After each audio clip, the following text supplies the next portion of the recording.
Dionysus, aka Bacchus, part 4. This symbol here is called a thyrusus. I know I'm mispronouncing it. It's spelled Thyrusus.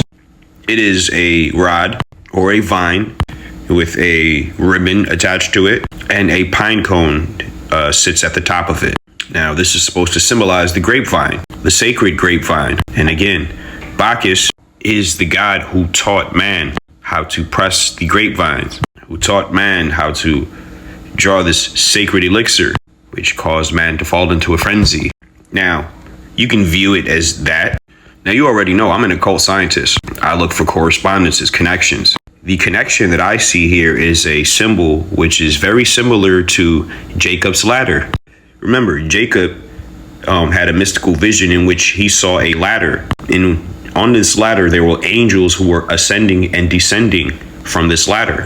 This ladder is the spinal cord. And heaven, from which they were ascending and descending, is symbolized by this pine cone. This pine cone is symbolic of the pineal gland. Remember, Jacob in the wilderness, in the desert, he wrestled an angel at a place called pineal or pineal.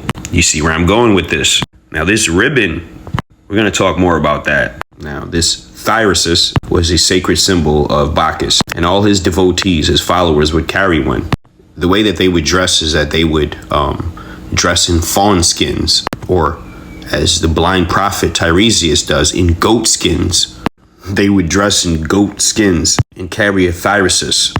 The ribbon is the serpent, has serpent energy, or kundalini, which runs up and down the spinal column into the brain and back down through the spinal cord.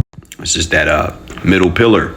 Anyway, back to Bacchus. In the myth, Cadmus, the former ruler of Thebes, names his nephew, King Pentheus, as his successor.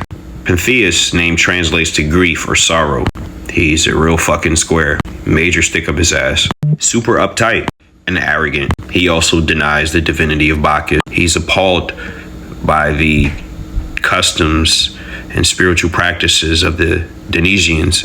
He's very Apollonian in his thinking. What you realize about the Greeks who were against Bacchus, they are out of touch with reality. The energy which they align themselves with is not life-affirming. It's life-denying.